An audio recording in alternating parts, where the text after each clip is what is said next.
So 2 days ago, Israel launched a bombing campaign dubbed Operation Protective Edge against Gaza that's still ongoing.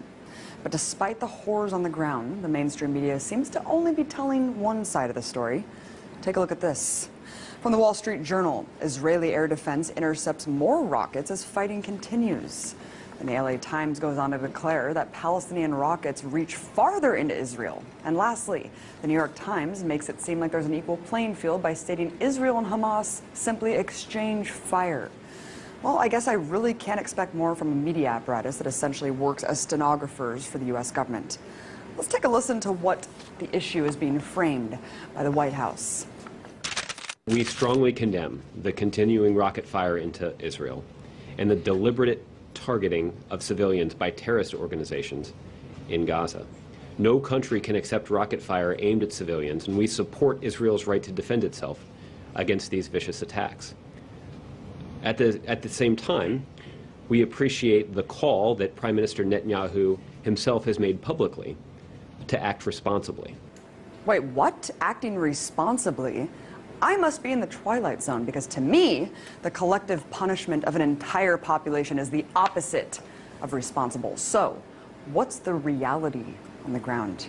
Well, just in the last 24 hours, Israeli forces have conducted airstrikes that have struck 160 sites in Gaza, according to the IDF. In total, 550 sites have been bombed. And considering the fact that Gaza is one of the most densely populated places on Earth, with over 1 million inhabitants, any aerial strike conducted in the region almost certainly means civilian deaths.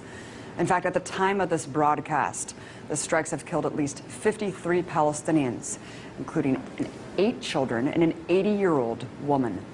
According to the Palestinian Minister of Public Works and Housing, at least 50 homes have been destroyed so far and 1,700 damaged. So when the IDF talks about hitting, quote, Hamas targets, remember that Hamas is the democratically elected leadership of Gaza, which could mean any government building or social services for Palestinians.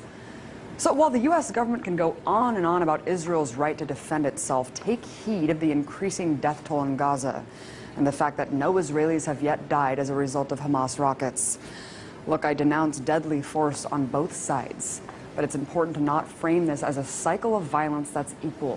One is the colonizer-oppressor, the other, the colonized oppressed. As IDF General's son Miko Piled said just yesterday on the show, there are 2 choices for Palestinians in occupied territories: to completely surrender or resist.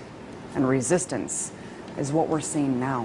I'm sick of my Palestinian friends losing their friends and family every time Israel goes on the offense against innocent people living in an open-air prison.